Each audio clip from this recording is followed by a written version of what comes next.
Hi, I think Alejandro. That is Is it pronounced correct. Yes. perfect? Perfect. With a hard H. With a hard the H? J sounds like a hard H. So you did it perfect. But Alejandro would be more Java compatible, but Alejandro is also okay, I would say. That's correct. That's correct. You're right. What was your first computer? My first computer, same as many of your guests, was the Commodore 64. Okay.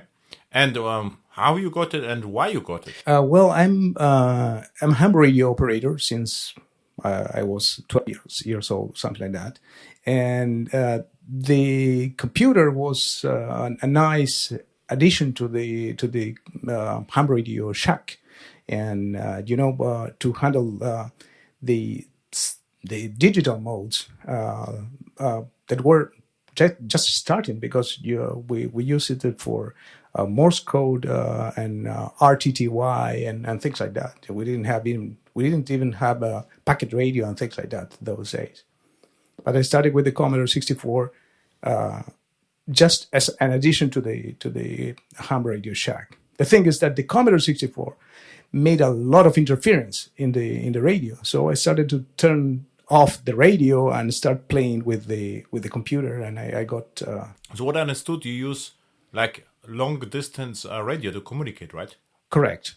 With all over the world, I spoke with over 285 countries or something like that those days.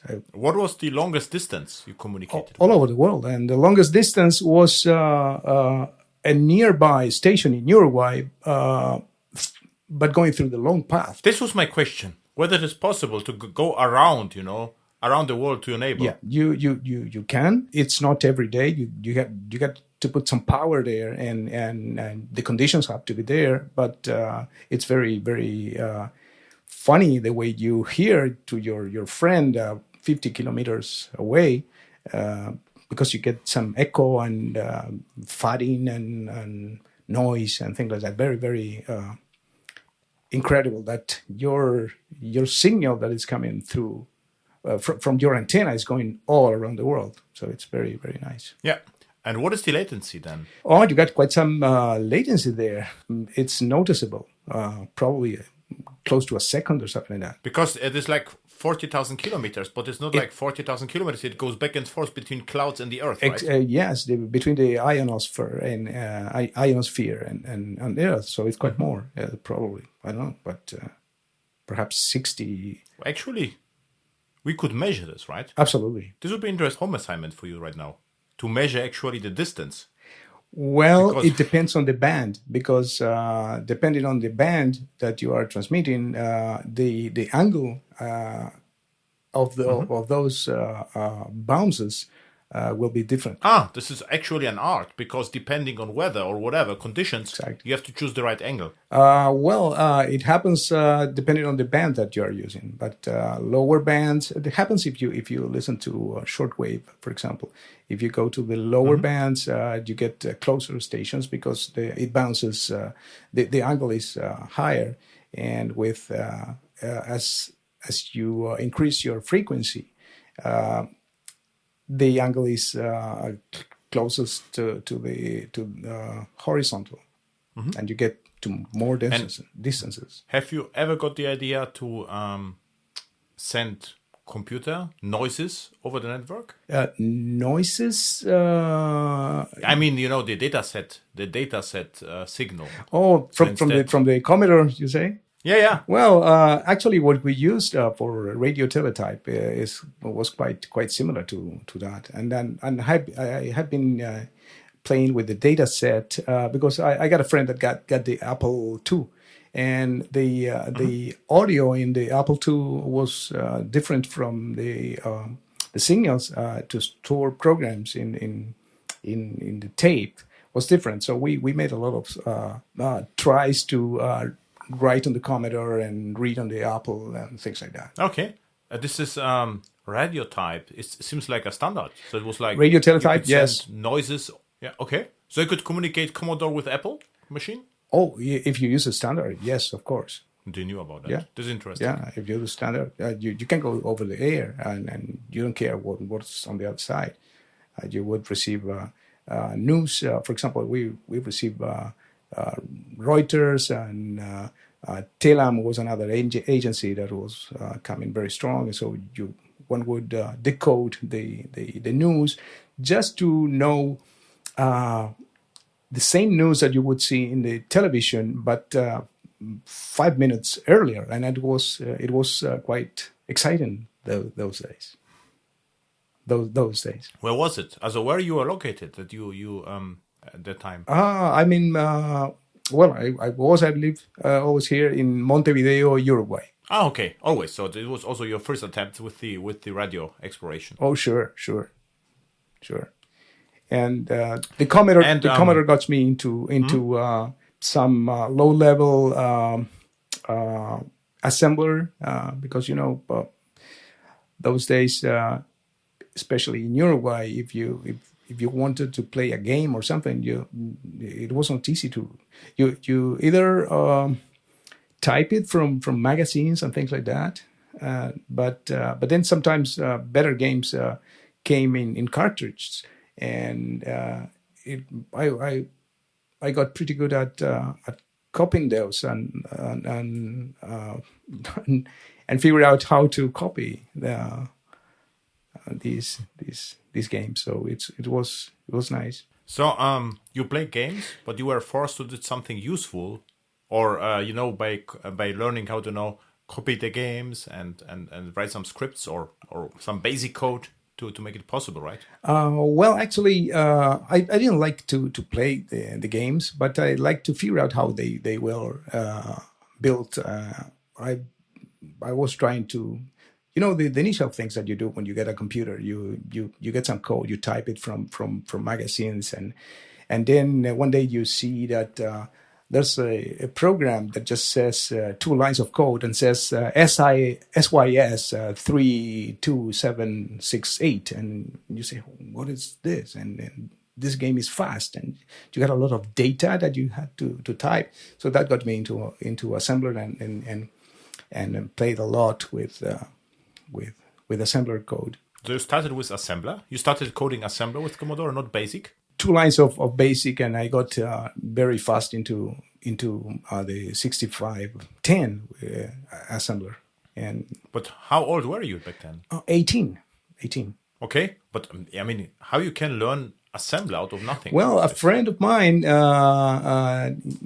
2 years older than me, was studying at the university and working with mainframes, and he also was into electronics with me, and got me the first notions. And because I was into electronics, it was easier for me to understand input-output ports and the timers and latches and shift registers and things like that. It was natural to understand. And the 6502 assembler, Commodore got the 6510, but it's the same command set. Was pretty simple. I never wrote assembler, so how it looks like. So I mean, how to load assembler into Commodore? Was it like basic command to load it, or how You can do it in basic. In basic, you get a command called data. So you put a line, for example, line 30, and you put data, okay, and a series of an array of very large set of numbers, and you then call you put the data in a given portion of memory, and then you call the SYS command to jump into that, and from there on, you're on assembler. But you could do that from the disk drive and from the data set. I didn't get a disk drive until 2 years or later or something like that. So I got the data set, which is the very slow thing, but it was very, very, very interesting. How you wrote the data? I mean, you had an editor, so how you wrote the assembler code? Oh, by hand. I will show you. Show you by from Twitter some of my notes. I remember I got some notes from my honeymoon. I didn't have a computer or a laptop or something like that. I got married at age 20, and I got some notes from my honeymoon of assembly code in a paper for something I was trying to do related to telecommunications and things like that. So, But this was before Twitter, right? Your honeymoon, I would say. oh yeah, A little bit. yeah. A few days before Twitter. A few days, yes, absolutely. Amazing. So you learned assembly first, which is highly unusual. And so what? I'm just curious. What you did with the assembly? I mean, with the knowledge. So Well, what do you the implement? first thing and that got me into learning assembler was I wanted to copy a cartridge for a program for RTTY communications, and there was a And what RTTY stands for? Is it radio like, teletype, an acronym. radio teletype. Radio teletype. Okay. And it was for Morse code and radio teletype decoding. So I could plug my ham radio transceiver to the Commodore 64 and see in the screen. A friend of mine got the cartridge, but it wasn't possible to buy it here. So I managed to write to copy the cartridge to a tape. And then whenever I ran the program, it took 15 minutes to load. It was an 8K program. It took, I don't know, 5 minutes or 10 minutes to load. It would run for a few seconds and boom, it would crash. So I started to figure out why. And it took me months and months. And I printed the assembly code. It was over 100 pages or something like that. And then I found that at some point they did an increase of a memory location, and I saw it, I don't know, 20 times. I got over that code, increasing the memory location. But then I figured out, I realized it one day that they were increasing the memory location of the program that was written in ROM, read-only memory. So the increase would fail, and that was the trick to protect the cartridge. So I placed two NOP operations there, so the increase wouldn't work, and voila, it worked. This is actually an interesting approach, to protect, from copying, I would say. Yes, actually they did that twice in the program, so I had to. Once I figured out the first one, it worked for 5 minutes and then crashed it again. I found it again. It took me several months. By the time I finished cracking that cartridge, I didn't get any interested in running it. I was interested in doing other stuff with assembly code. So it was very interesting. So from my understanding, what they did is they increased something in ROM, and relying that it cannot work because ROM was not writable. And if someone would manage to change the memory, the program will crash because it would expect different value. This is what I understand, right? Exactly. So, okay, a really cool idea, actually. Yeah, so I would say it was. this is interesting. So I'm pretty sure I know you. I can understand or your feelings back then if it worked, right? It was amazing feeling. So okay, I managed, to copy. Yeah, this is interesting. Okay, what happens afterwards? So this was already interesting, I would say. Well, what happened? I got married. I didn't have a formal qualifications, so I didn't have a job. For marriage or for programming? For both. Imagine at 20 years old, I think I didn't have qualifications for neither of those. Okay, okay. So I didn't get a job, so I started using my computer knowledge. I started to write some programs for people requiring some kind of manage, for example, video clubs. But imagine writing a video club for renting and stuff like that in a Commodore 64. Mm-hmm. It was painful.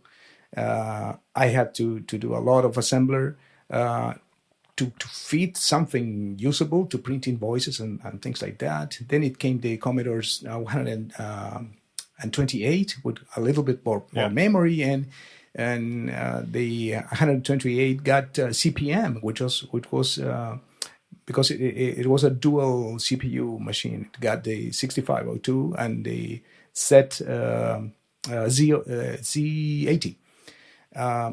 So I started So the 100, what are you saying, that the 128 had a Z80 CPU? correct. They get both. This is the same like ZX Spectrum. Exactly the same one. I thought that the C64 was faster and better than the ZX Spectrum. This was my understanding. Well, the nice thing about the Z80 is that you could run CPM, and running CPM, you could run DBase 2. That was before DBase 3. I don't know if you remember DBase 3. DBase, Yeah, DBase. I remember DBase. I know the version, but DBase was huge back then. Well, the initial version was on run on CPM, and I could write the same programs in a language slightly better than assembler, certainly for business applications. So then I went from then the IBM PC started to show up in here. I wrote programs in DBase 3. Then when was it roughly? Which year was it? 84, something like that. Whoa, okay, this is a long time ago. Okay. Then 85, I went into the Clipper 85, Clipper 86, Clipper 87. And by that time, I started into. I wanted to use a modem, but there were nobody having modems here, so I wrote a little BBS software. Funny story about Clipper. Maybe 5 to 10 years ago, roughly like this, a larger company approached me, and they said, we have a problem because we wrote, the essential software in Clipper, and Clipper doesn't work on Windows, whatever was back then. There was like a switch, I think, to Windows, not 10, a version before 10, I assume. And the problem is Clipper didn't run on this Windows version back then. And for unknown reasons, the manager of the company really liked Java. And they asked me to help them to migrate to Java from Clipper. I had no idea about Clipper. And the problem is they had no idea about Java because they were AS400 developers. And so you can imagine, there was a team of 3, and we tried to migrate the entire thing to Java. And for me, it was, I would say, this would never run. I mean, this is mission impossible. The interesting part is the manager of the company wrote the Clipper program back then. And he knew exactly how it worked. All the formulas, calculation, he had everything in his head. And so what happened is he dictated me more or less how it works. I wrote Java code, but the Java code had to be simple. I was not allowed to create classes. So public static worked. So they understood, there's like function. So I wrote very simple code like that. And after 2 weeks, it worked. And they were amazed. And then they maintained their code by themselves. The next problem was how we test the thing. Because I said, okay, I don't believe it is actually working. Because there are lots of calculations or business calculations. I'm not sure about the rounding, what is correct. And we got the idea with Exccel. So we read Exccel, invoked the functions with a unit test. So it was like generic, like a parameterized unit test, so like generic test. And we had pretty good code coverage with Excel sheets provided by the business department. So we could just read them one-to-one. And the project was hugely successful. And the interesting part is they could maintain the software by themselves. And it was that simple. But if you will show the code to any Java developers, they say this is like not maintainable, It's lots of view classes, lots of static methods, but I think it's still working. And this is how it was like, because you say now 85, it's like, okay, the code was really old. I thought it was earlier, also later than this, but I think it is from that era back then. And what did you use for the user interface? Because it was very easy to create the problem I found when I moved from Clipper to C was that building the same thing using cursors, for example, wasn't that easy because you get a lot of tools to create forms and validate forms and input numbers and things like that. This was the problem. What we did is there was a basic swing UI, but I recognized that we actually cannot compete. And what we did is we generated Exccel. And this was actually the best idea ever because we used back then the pure object interface, Apache POI.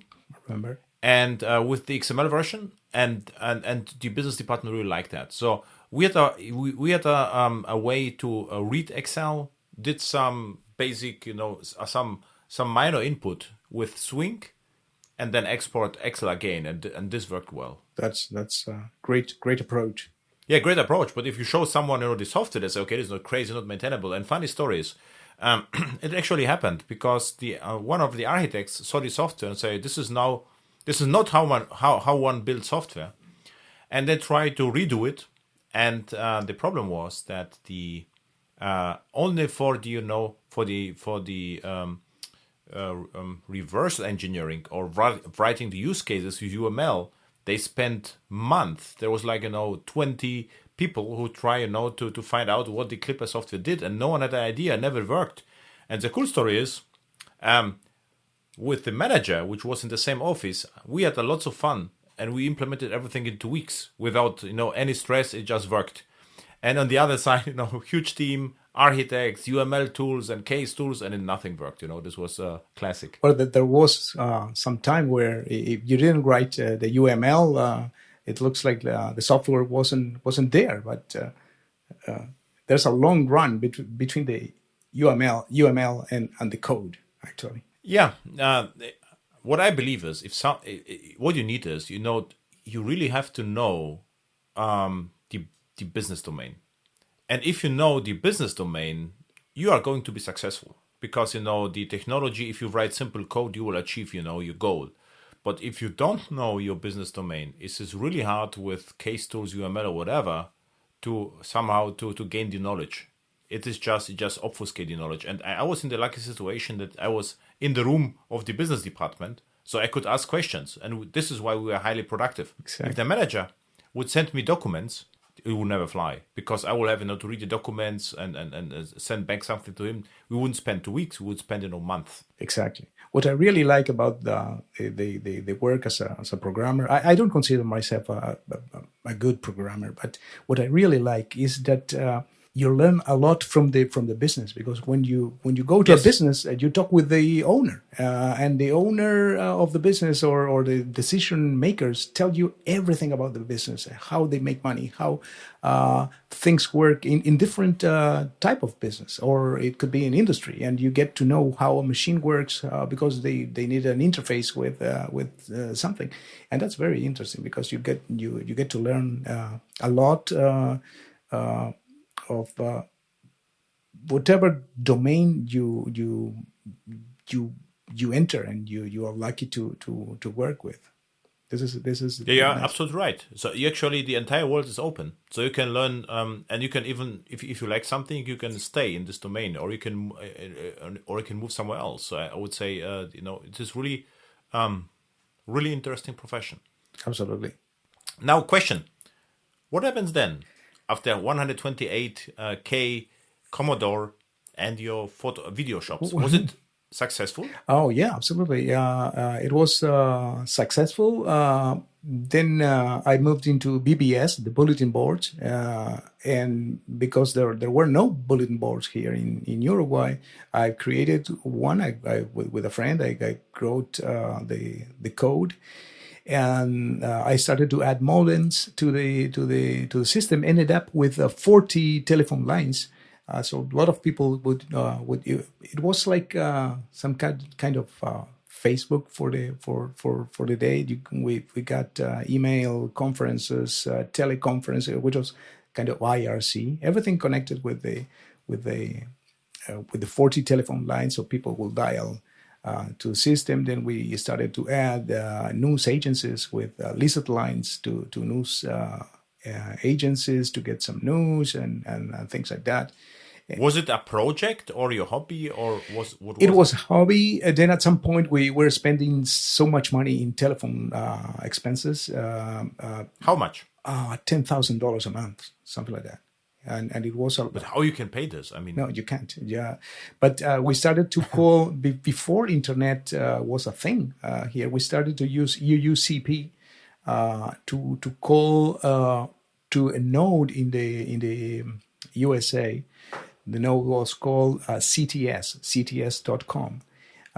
provided UUCP services. So we would call overnight on long distance, very expensive calls.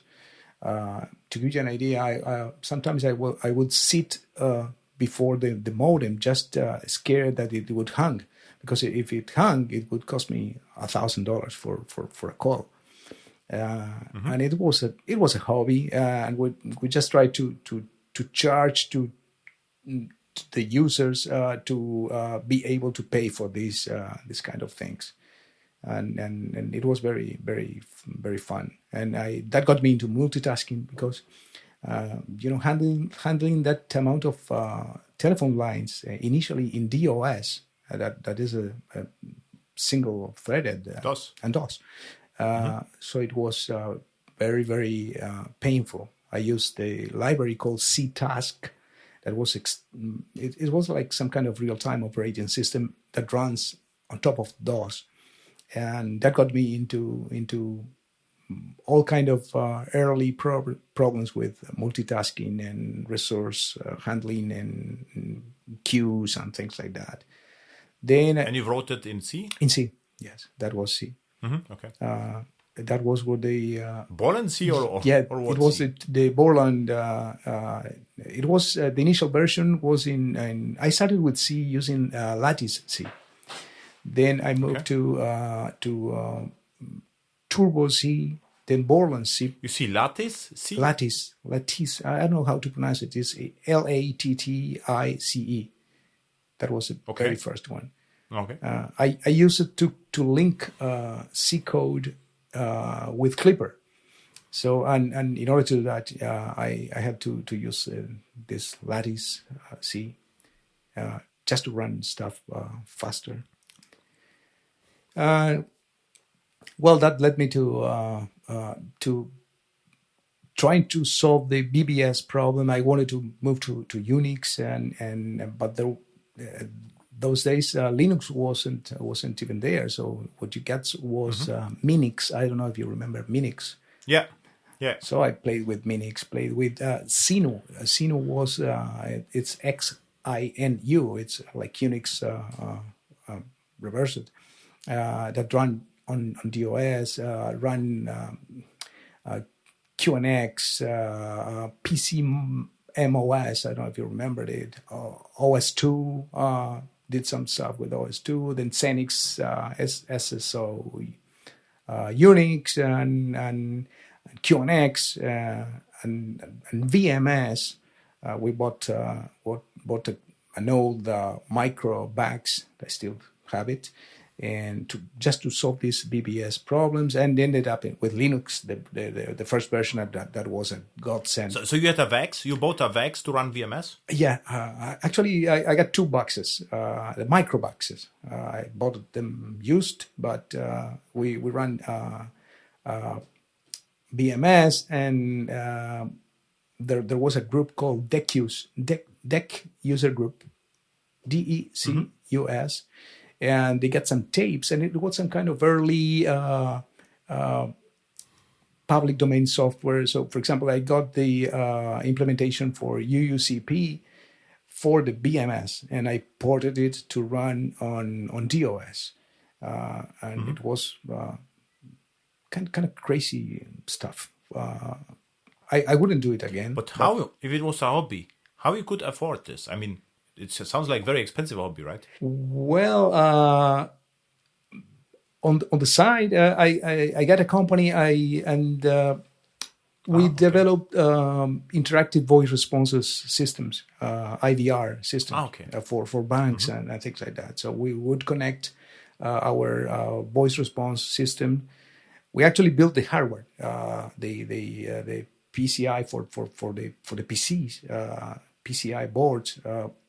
For the interactive voice response systems, and we had to connect with the mainframes, and we had to learn esoteric protocols for Barrow's machines and for AS 400s and also some older machines, some minis, the Prime machines.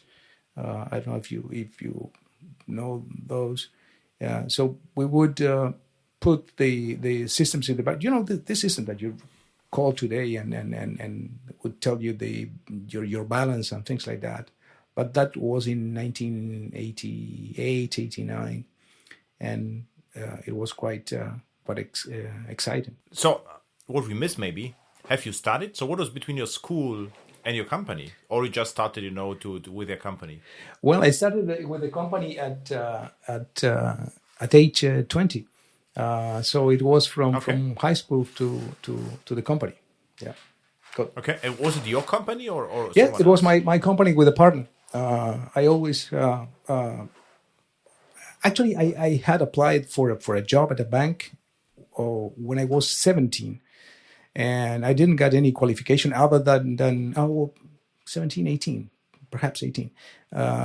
Didn't have any qualifications, but I was into assembler already and into the Commodore 64, etc.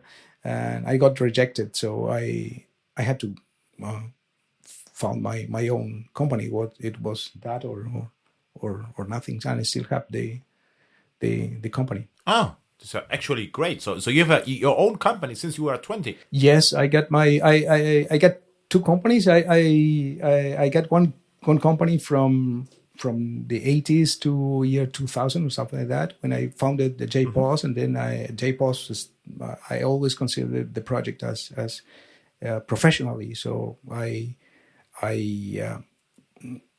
quit my old partnership and started with JPOS as a company, and it's still a company today.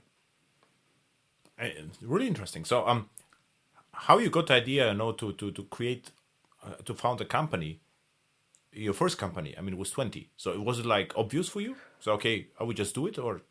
I think it's a very Uruguayan thing, that you either the market is very very small. There are not very much job opportunities, so you get to figure out how to make money, and you sell stuff in a shop, or you put a bookshop, or you figure out how to sell newspapers or something. But it's a very Uruguayan thing. It's not. It's very common here that people has very small companies, but there are thousands of very small companies. What was the name of the first company? Compu Services. Compu Service. Like CompuServe. It was kind of inspired in CompuServe. I liked it, the BBSs, and I liked it, BIX. I don't know if you know Bix. No. There was a very popular magazine, Byte magazine, and they got the Byte information exchange.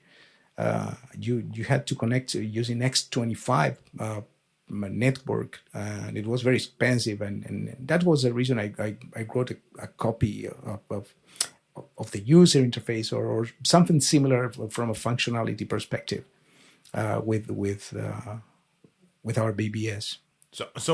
But what the company was about, what you sold back then, and was it successful? Well, actually, we didn't have we solved weird stuff requiring computers. To give you an example, we created an interface for gas stations with the old gas pumps, mechanical gas pumps. So we would put sensors inside the gas pumps, and we would connect that to a PC to register the sales, and we built that kind of stuff. And I tell you that is kind of crazy stuff, because, for example, this particular project, we did that, and the owner just had one PC, and he wanted to use the PC for some other stuff, to run I don't know, Lotus 123 or something like that at some point. But he couldn't stop the PC because the sensors would be sending data to the PC. So we use a ZX81 as a coprocessor to keep track of the counters. So you could run restart the PC or something like that, and the counters would be handled by the ZX81. It's crazy. Yeah, and crazy. you build these sensors by yourself, or you bought these No, sensors? we build the sensors. We build the sensors, and But how you can build a sensor? it's a micro switch and installed in the gas pump, and it would send 16 pulses every half a liter or something like that.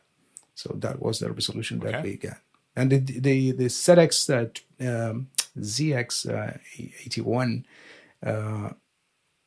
coprocessor was a nice solution, but we needed a way to read from its memory and to actually load the program. So we did DMA on the 81 using the Centronics port of the PC. So the PC would actually load the program, run it, and then read the sensors. That kind of stuff. This is crazy. So it's like expert stuff. And how long it took to implement the software? Probably that was a problem that we found that project that we thought would take 6 months and then take a year, but it was very, very, very fun. The problem is that the next project was totally different, and yeah, that's as always in software, right? This is why it's not worth to build too much framework infrastructure frameworks, because every project is different. Well, I changed that with JPOS, because for JPOS every project is based. Now every project that I have been working for the last 22 years or so is based on the same framework and solves the same but problems. the framework is not an infrastructural framework. It's more like a business domain framework. Correct. That is correct. Yeah, this is of course, but you cannot use JPOS, to sell videos again, right? Correct. Oh, sell videos, maybe it's about selling, but you cannot for something different, right? To implement gaming. Sure. Yeah. So why you quit the company then, and why you started a new company?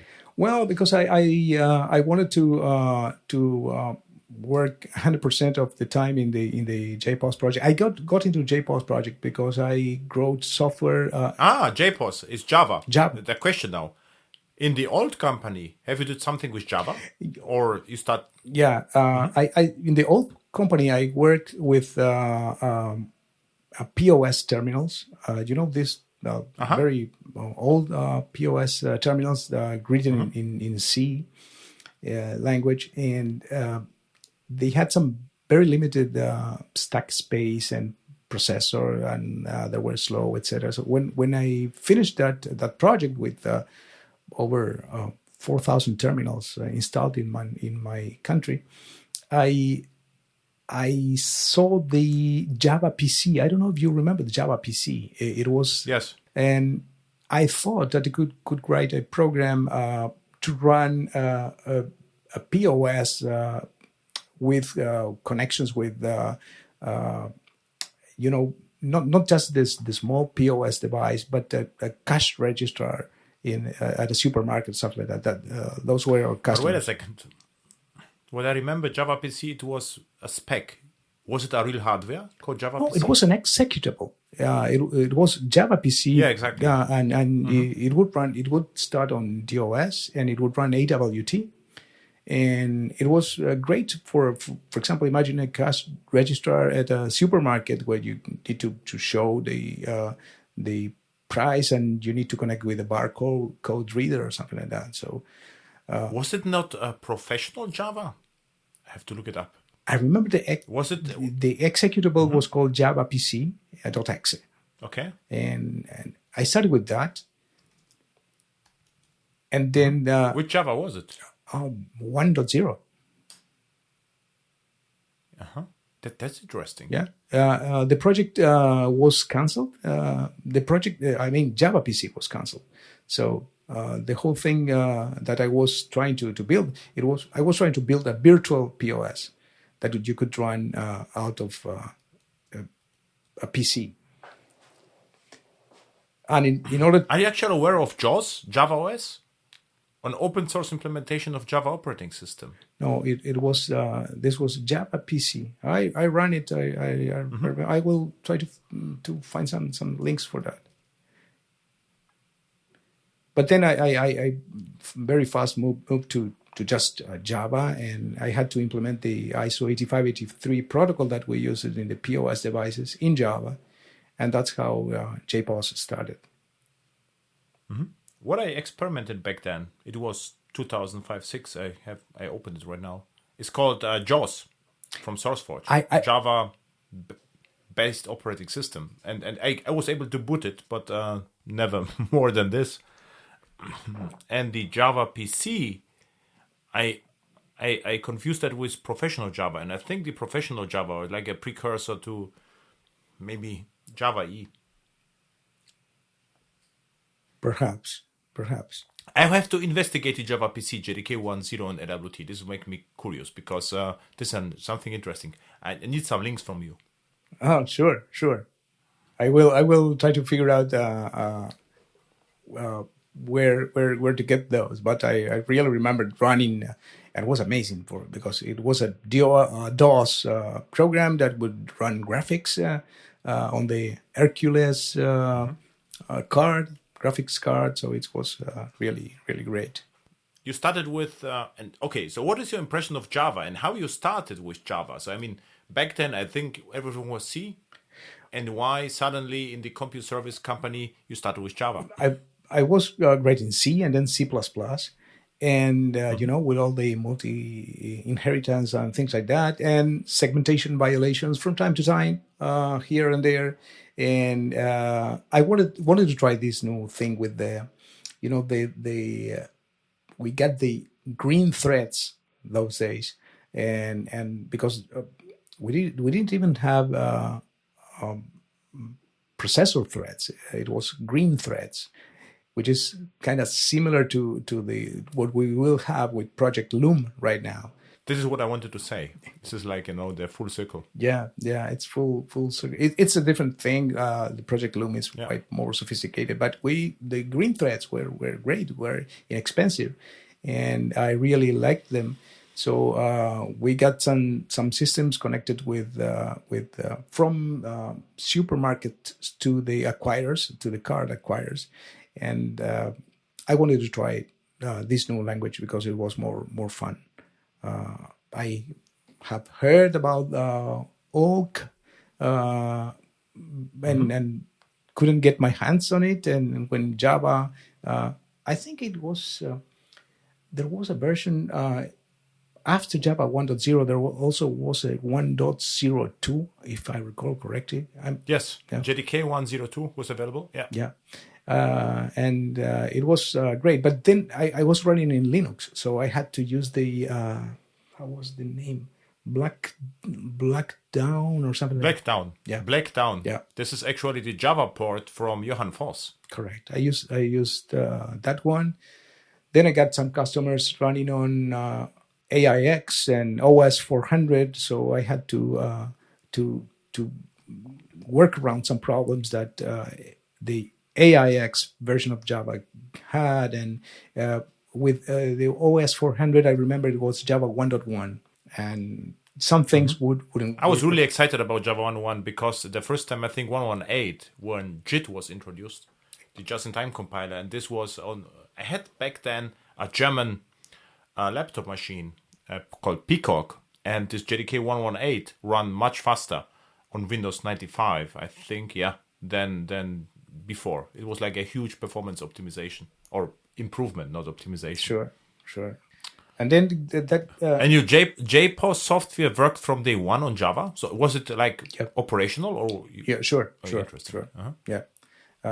Actually, we got a contract for a large acquirer in my country that's still using JPOS, and they were afraid that they would have problems with Y2K in 2000.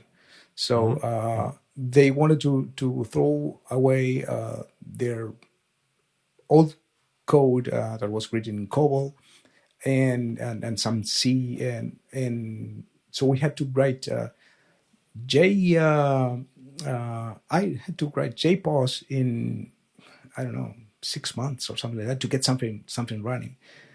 And but in order to do that, I needed an application server to run the connections with the database, etc. And I used the Orion. I don't know if you remember Orion. Orion server, of course. It's great. This was a nice server with nice UI, and it was really easy to install. Absolutely. And I think it was created by the Swedish guy, right? There was students created the Orion server, and then Oracle bought them. And this was the first iteration of Oracle containers, I think. OC, Oracle containers for Java, OC4J, Exactly. OC4J. Exactly. Orion was great because before that I had been playing with, EJB 1.0 that they wouldn't even have XML files. You had to write to serialize your configuration. Java classes. Exactly. This was domain-driven design, right? The Java classes which were serialized and deserialized. Exactly. And they were And there was a tooling. There was a Java class the Java class which wrote and read the configuration from disk, the serialized representation. Correct. If you think about it, the new Amazon, was that ECS or ECS? It's something like that because you can write your configuration in Java and deploy it.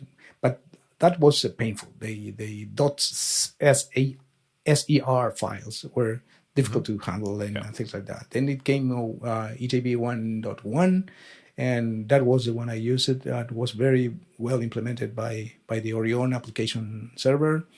It was very fast because they did some very good caching, and they also had clustering support, etc.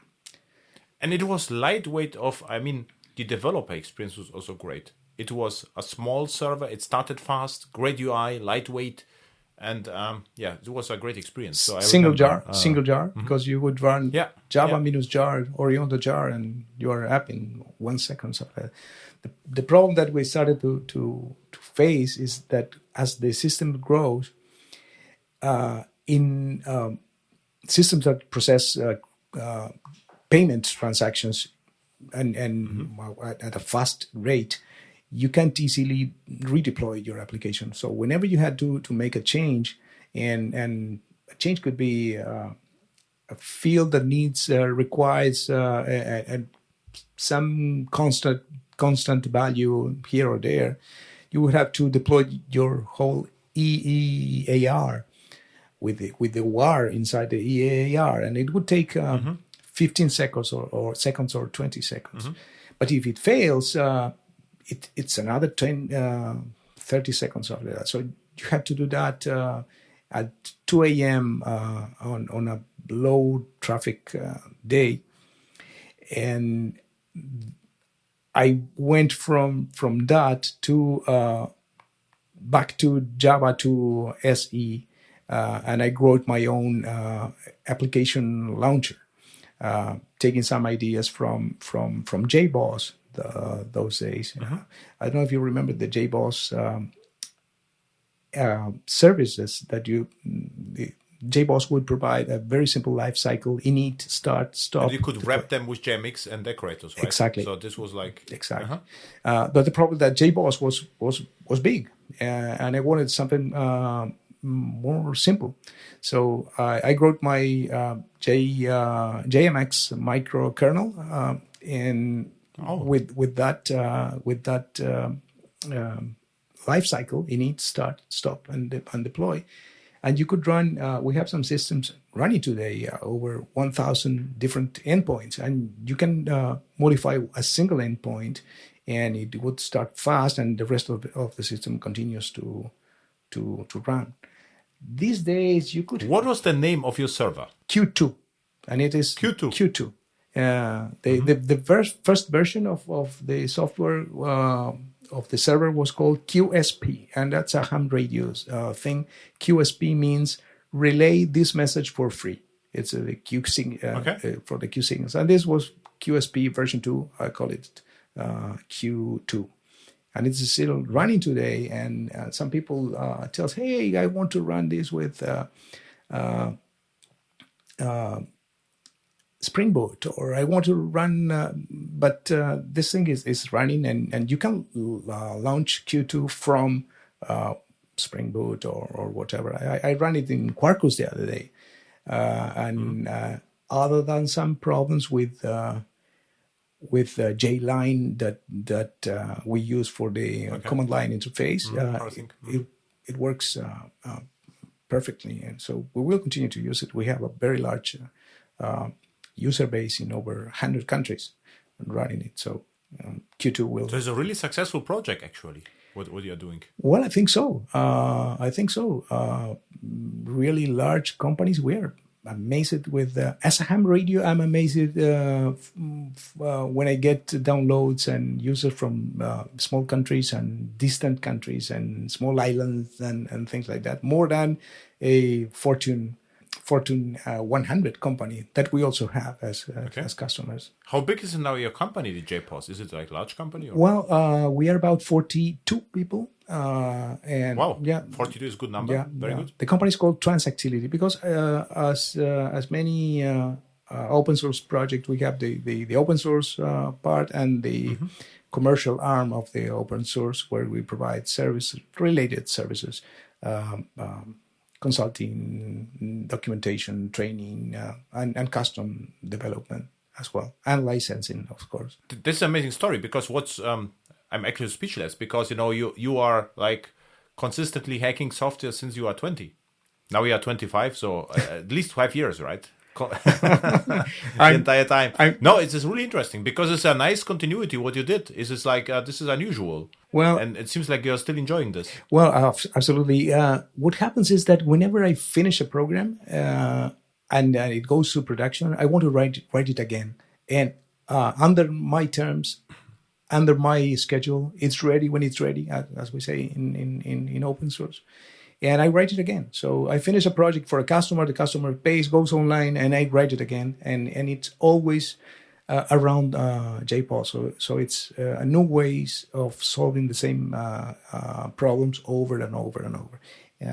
So I do this with JPOS and the ISO related standards and PIN encryption and credit card EMV support and things like that, as well as the accounting side, because we have a card issuing platform, and we need to take care of the accounts and balances of the cardholders. We have some systems with 1 billion cardholders, so that's very sensitive. So I keep writing again and again accounting system and double entry accounting systems, and this is what I enjoy doing. Actually, it's new versions of the same thing. It was what I suspected, that you are, you wrote the paper and you have like a professor who maintains, an JPOS open source project. But it's more interesting than this. My suggestion is we stop right there, and I would like to re-invite you back and talk about architecture of JPOS, more about history. Just focus on JPOS and Java.